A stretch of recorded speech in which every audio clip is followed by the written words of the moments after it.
just a few months after Governor Maura Healey signed a $1 billion tax cut package into law, the state is facing a budget deficit. And now the governor's forced to make cuts, $375 million worth. GBH News State House reporter Katie Lannon joins me now with what's on the chopping block. So, okay, Katie, the governor, I think, said last month, we're not looking at cuts. Now we are looking at cuts. So what's going on? So the big difference in between a few weeks ago when she said she wasn't looking at cuts was we now have another month of tax revenue collection data in, and it's the 6th month that Massachusetts, the state government, has taken in less money than it projected, than it built the budget around. So budget officials in the Healey administration are now looking at anticipating $1 billion shortfall for the year. So this $375 million in cuts is part of a strategy for how they're going to plug that gap. So that would seem to be, let's just do this one small step at a time. We're not doing anything drastic. Is that the dance, or? So what they're saying is that they're not anticipating additional cuts this fiscal year, which the fiscal year runs through the end of June, and not anticipating any layoffs of state workers either, to fix that other $625 million in a shortfall. They've found some other off-budget revenues, to get a little jargony, some other money. It's kind of like pulling the change out of your couch cushions, if you're looking at it that way. It's money they weren't counting on when they built the budget, and they say they'll be able to close the hole that way. So you had the $1 billion tax bill, which was sort of boon to the wealthy, tax cuts, and now we need more money. We have a shortfall. Where is the shortfall? Do you have a sense of why we've been seeing this?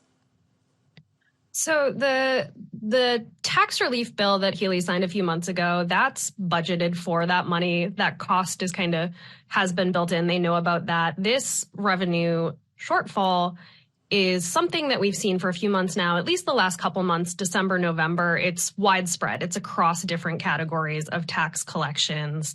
And it's something that Healey's budget chief, Matt Gorkowitz, says it's reflective of national trends as well. There's a broader, he says, slowing of growth in the economy, not in a recession territory at this point, because it is still growing, just more slowly than state budget writers were anticipating. And so where might this cut fall, or where might these cuts fall?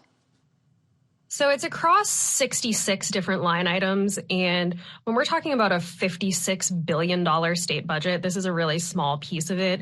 The biggest cut is to the Mass Health program, where officials say there aren't going to be eligibility changes. They're reflecting lower caseloads and some lower use rates.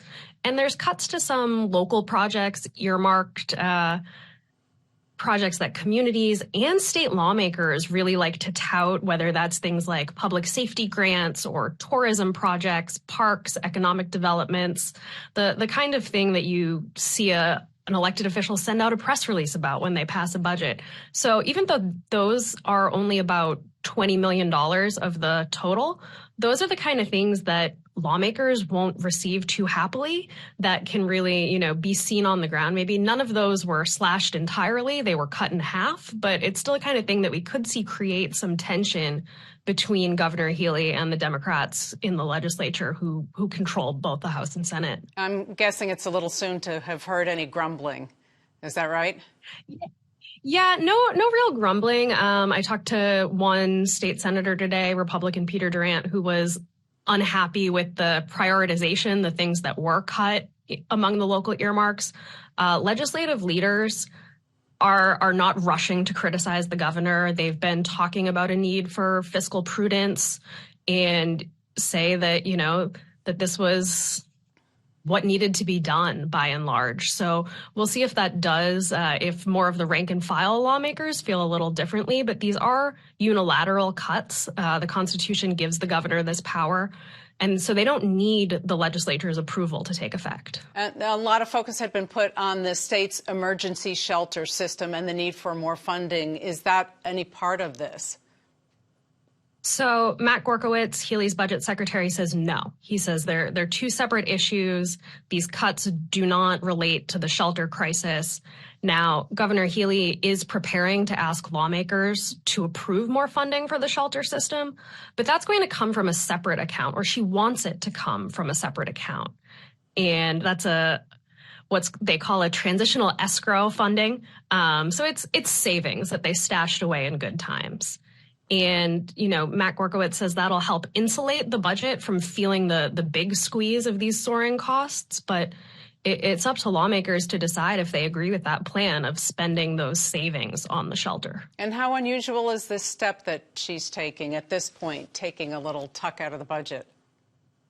It's unusual because we've had a run of good economic times. The last time we saw budget cuts made by a governor mid-year was in late 2016 under former Governor Baker. That was, I think, his second round of 9C cuts, which, again, State House jargon, I apologize, of unilateral budget cuts. We love you for the jargon. Just throw it at us. That's why we love it. Section 9C of the state constitution is where the budget cutting power comes from. So, okay. Well, what about the audit of that body?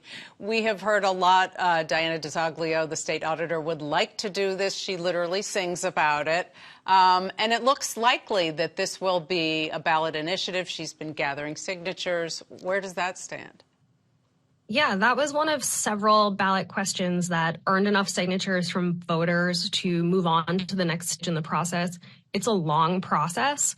So what happens next is that proposal is now before the legislature. They have until the end of April to decide if they want to pass it. Seems unlikely because legislative leaders have been so resistant to the idea of Auditor DiZoglio opening up their books. But if that doesn't happen, if they don't pass it, she'll need to get another 12,000 or so voter signatures. And if that happens, if there's no court challenge or last minute behind the scenes deal, then yeah, it'll come before voters in November as one of the however many questions make it there to be decided at the ballot box. Now, Katie, I have to ask about one thing that doesn't get directly dealt with in the State House, but Massachusetts become the latest state to bar or attempt to bar former President Donald Trump from the ballot, from the primary, from the general election. What are you hearing about that? Is there anything you can tell us among the politicians that you mingle with at the State House?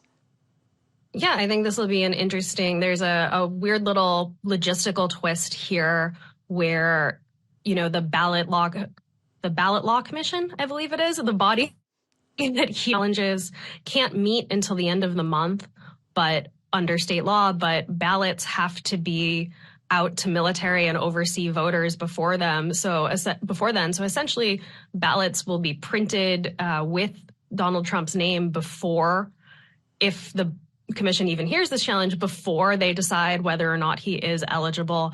I asked Shannon Liss-Riordan, one of the lawyers involved in this, about that dynamic the other day. And she said basically, they're making a constitutional argument and there's no exemption to the Constitution for ballot printing logistics. So they see it as something worth forging ahead with, but it's unclear what the impact will be and where it'll go from there. Well, that is interesting. Always a font of wisdom on all things State House, even with the jargon. GBH State House reporter Katie Lannon, thank you very much.